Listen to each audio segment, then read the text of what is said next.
I'll try my best to motivate you and make it a little more vibrant, more alive. I did not travel from Singapore or Germany. I had a very short travel from Xinyi to Nangang, 20 minutes. But okay. First things first, please scan the QR code because I'm going to ask you a question first. So in case you wish to participate, of course, it would be highly appreciated because the more people participate in the question, or the more responses we have, the more accurate it is. I will just quickly ask anyone who is still scanning. Okay, some more I see. Maybe 5. Okay, there are some phones still. Don't worry, it's anonymous. I will not, there's no right or wrong. It's just to get a little bit of some feedback and some interaction going. So the first question I would like to ask you before I come, of course, to the mobility landscape of the future is how would you define the trend of mobility in the future? Actually, I've given you 4 responses. Multiple choices are, of course, available. The first one is sustainable material. Is it electric vehicles for you? Autonomous driving? Or maybe others, drones, and so on. Nothing wrong about this question. So we'll wait again. I'll try to keep you entertained within these few seconds. No one is having the phone, so any more in the hand? I think someone is still reading, okay. There we see, yeah. Of course, you can send some smileys and some hearts and some surprises as well. We have 51 participants. Okay, that's interesting. 39% still say like electric vehicles. Yeah, they will define the future of mobility. And the large part, of course, is then autonomous driving, 45%.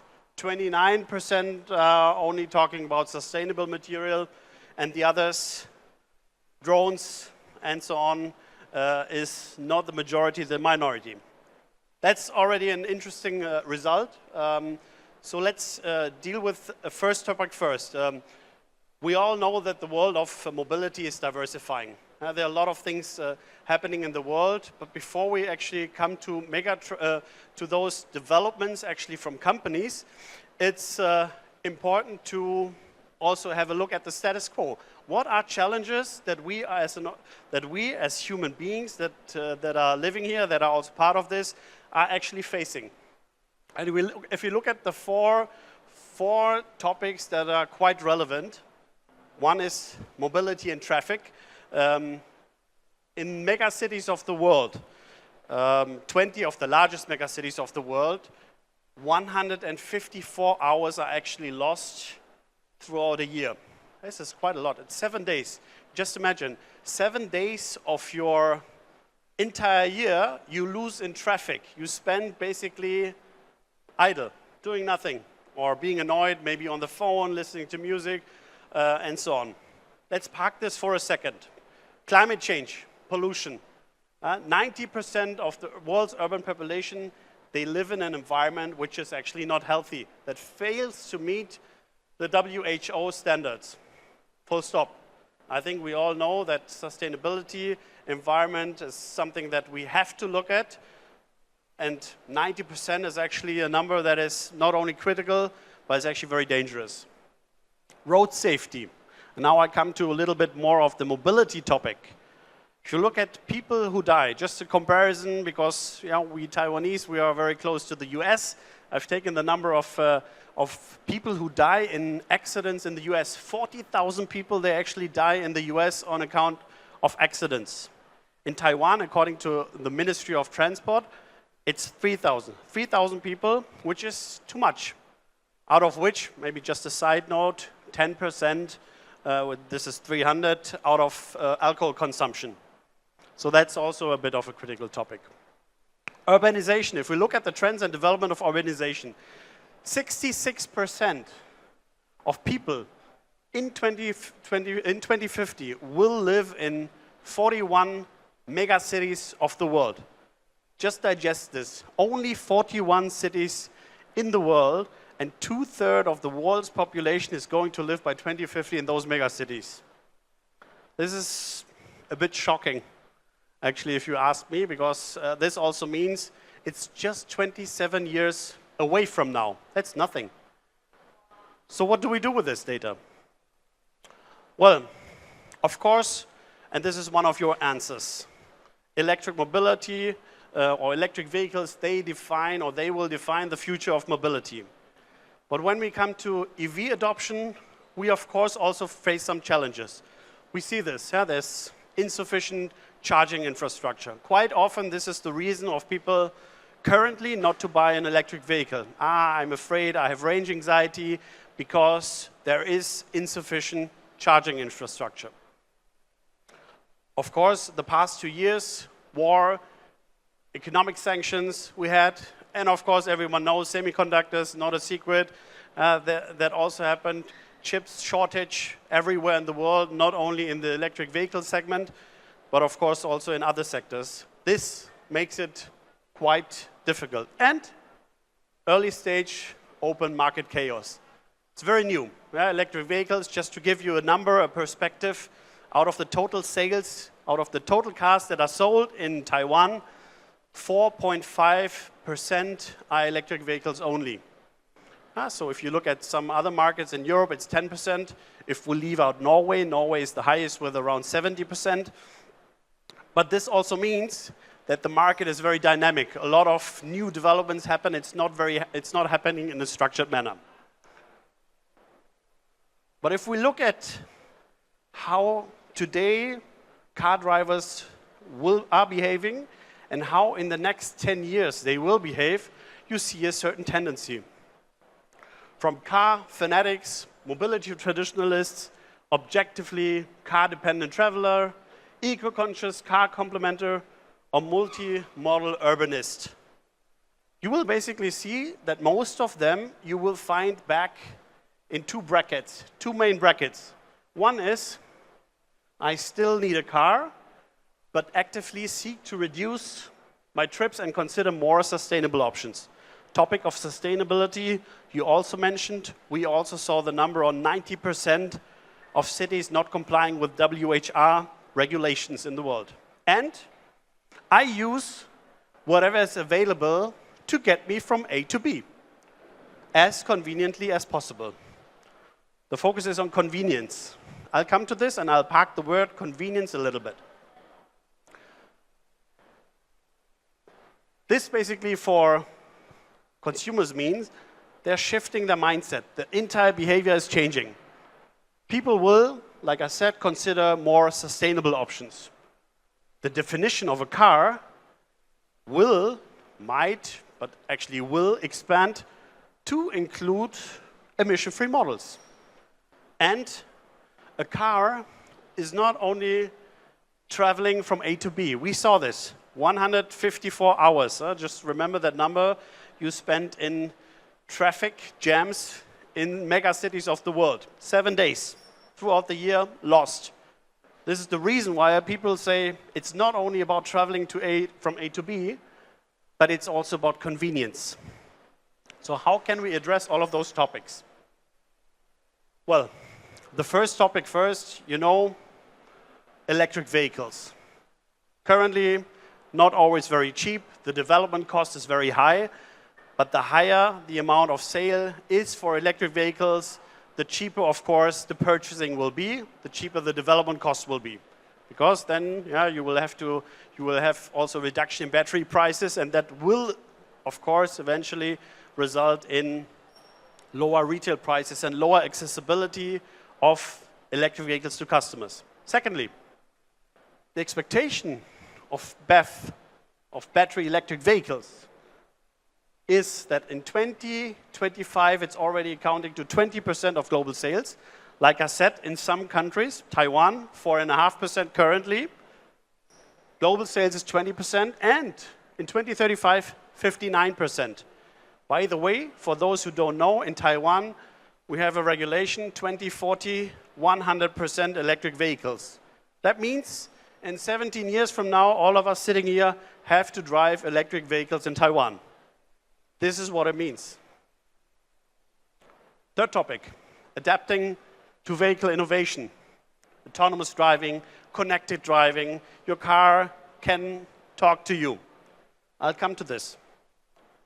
Developing next generation digital capabilities, AI, digital overall. Of course, this is the elementary topic. You're not talking about only hardware, you're talking about the soft aspect, not software only, but the soft aspect of owning a car. I have to have, like I said earlier, convenience. So how is this going to be addressed? Digitalization will be and is already one of the most crucial factors to enable this transition to future mobility. Of course, the priority, and you see this as the last point, is data. Data is the key. And we see all of ourselves actually being willing to give more data to companies, to actually also service providers. Why are we doing this? The reason is simple, because we also want convenience. We want those companies to know us so that they can offer us preferences. And the same will, of course, happen also in the car industry. That's very clear. You see the nice app on the right side. This will basically also enable the customer journey.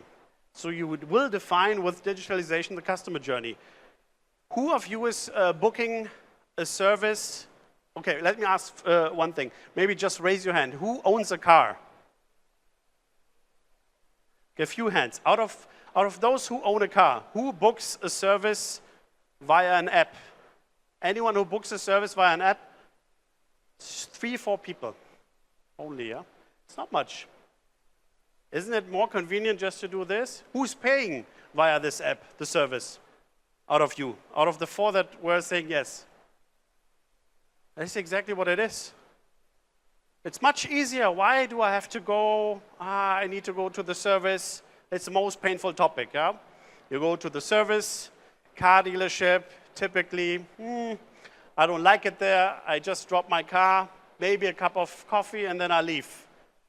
And the worst thing comes afterwards. I have to pay the bill because I'm always then quite annoyed. Oh, that's too much.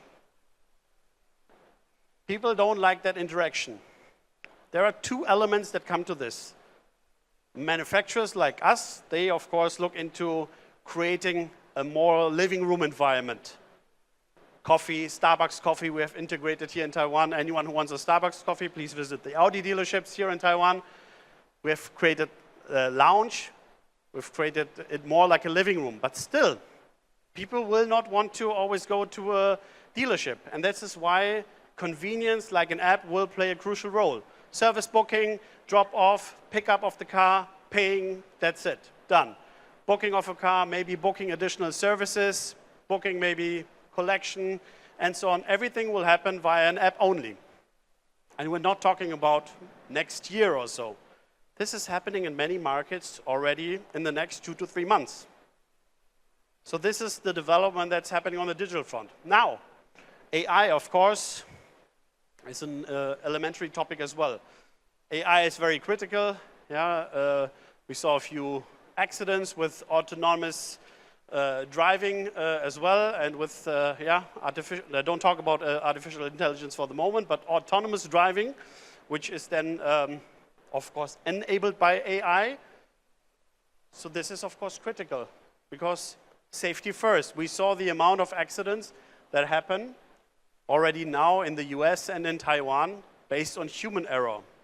So of course we have to be cautious, but still it will come because we are learning more and more about people. Data. Data, again, is the key. If I walk around here on all of the stands, I saw some heat maps, artificial intelligence. Yeah, someone was already saying hello, face recognition, hello, Mr. X. They knew. This is already what we're talking about, artificial intelligence. It's not very far away. And of course, this will enable then autonomous driving, but it will take some time because we all know that there are also regulations. These are currently the limitations because safety first. Independent of this, I would want to show you how could digitalization combined with AI look like in the Volkswagen in the future. And I've prepared a little bit of a video. Sorry, I have 3 videos. One video, there's a little bit of music, and the other 2, I will explain a little more on those topics, but let's have a look at the first video.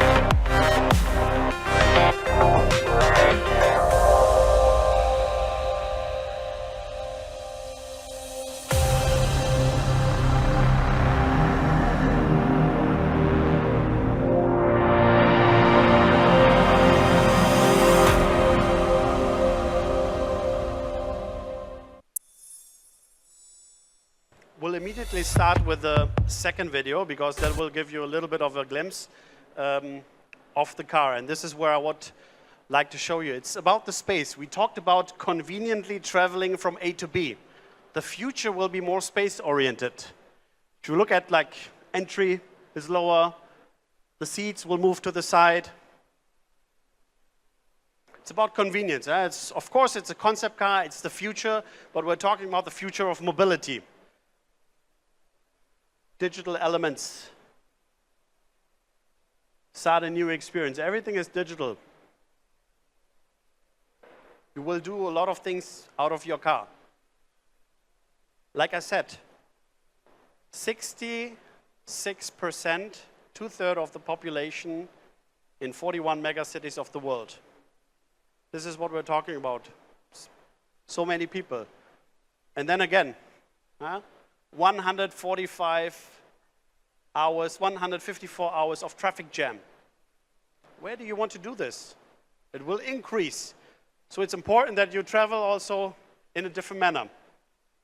Last video that I will show you, because this will focus on artificial intelligence.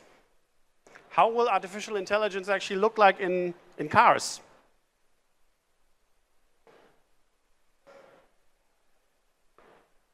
This is the future. You have face recognition, and then automatically everything will be adjusted according to how your preference is. Because the car will know Mr. XYZ or Mrs. XYZ always travels at this seat adjustment, at this temperature, and also possibly with seat massage on and so on. The car will basically know everything about you. It's not only about mobile phones anymore. The mobile phone is your car. And this is the future of mobility. Of course, it's a long step. We're talking about transition. We're talking about, Mr. Ansari talks about now artificial intelligence, and we are at 4.5% electric vehicles only. Of course, it's a transition. It will not happen overnight. But this is exactly what the future of mobility will look like. There is a transition from EV, digitalization, jointly happening, to artificial intelligence, and of course, new concepts within a car. With this, I would like to thank you for having me on the stage. I'm not sure, I don't have time probably. If so, I have time, then I would be open to questions, of course. If there are questions, I would be happy to take 1 or 2 of them. If there are no questions, you don't have to be shy. There are no stupid questions, only stupid responses. Volker? What is my favorite car? That's a very mean question, but my favorite car is actually the RS e-tron GT. It's a sports car, and it's at the same time an electric car. This is my absolute favorite car at the moment. Will bring you a little bit quicker from Xinyi to Nangang, but drive safely, of course. Any other questions? There's one more, yeah. have a mic. Yeah, I'd like to hear your view on the transition. What will happen to the install base of, I don't know, 1.4 billion cars worldwide? So even if all the new cars will be electrified and smart, but there's still going to be a huge install base of cars. So how do you deal with the safety? There will be less cars. And this is also how you saw the consumer trend. That you saw is that that consumers are looking for multiple options. They will not look at vehicles anymore. Yes. Of course, there will be sharing options, but they are looking also at other means of transportation, which basically means you will have naturally also less cars on the road. Yeah. Overall, at the same time, you will have them in less cities because you have more population. So this is actually the tricky thing, how we are going to manage this. And this is nothing that an auto manufacturer or auto manufacturers will manage on their own. We need regulations. We need, of course, also governments overall supporting this transition. Like I said, you also have 90% of the cities not fulfilling requirements of the WHO at the moment in those mega cities. That's critical. That journey will be critical. And honestly, that's not defined yet. It's clearly not defined yet because you have too many different countries with too many different regulations, starting with autonomous driving. Where do we see officially autonomous driving? Level 4. I talk about level 4. For those who don't know, level 0 to level 5. Yeah, it just sounds that there's going to be a transition. This transition can take decades. So during this time, what do you do with the safety of people still on the road driving as human? So what's your view in terms of how do we increase safety for those human drivers? Yeah, you see, for example, also driving assistance systems. They are actually working because as manufacturers we earn less money because there are less accidents. Yeah, it's the truth. It's the reality. Because our driving assistance systems are getting better, so the car does a lot of the things on its own. Not good for us from a financial perspective, but the safety first. It's also clear we have to do it. It's our responsibility to manage this. So whatever we have in our circle of influence, we are definitely doing from a manufacturer's perspective. Hey. One more. Right there. Am I allowed to take one more? Yes, for sure. Yes, okay, perfect. Have a mic over there. Mic, please. Thank you very much. Great presentation. So I have one question. So for your point of view, what is the biggest challenge for creating and deploying that regulation for AI for not only vehicle company, but also including AI and any suppliers? What do you think? What the biggest challenge is? Yes. Data privacy. Data privacy. Yeah, people are scared. This is the topic. So we are, again, this is also a transition. We're now in a phase where people are more and more willing to accept the fact that companies, suppliers, manufacturers are owning data, are getting more information because they want more services. But on this way, it will also take some time for AI, because AI is the next level. Then it's okay to give my data. I am Rahil Ansari, I'm this years old, and so on and so forth, and I like eating sushi. But it's different that I have a face recognition everywhere. It's fear, it's human being. It's the natural tendency of human beings, the fear of giving something away from your personal and private space. But it will get there because also this is a transition. So it will take time, and with innovations that will be accepted, that will be successful, people will also be willing to give that entrance into their private spaces. I agree with you. Thank you very much. So it's also very important for not only vehicle companies such as your company, OEM, so but also supplier and service provider, any company. Thank you very much. I agree with you. Thank you.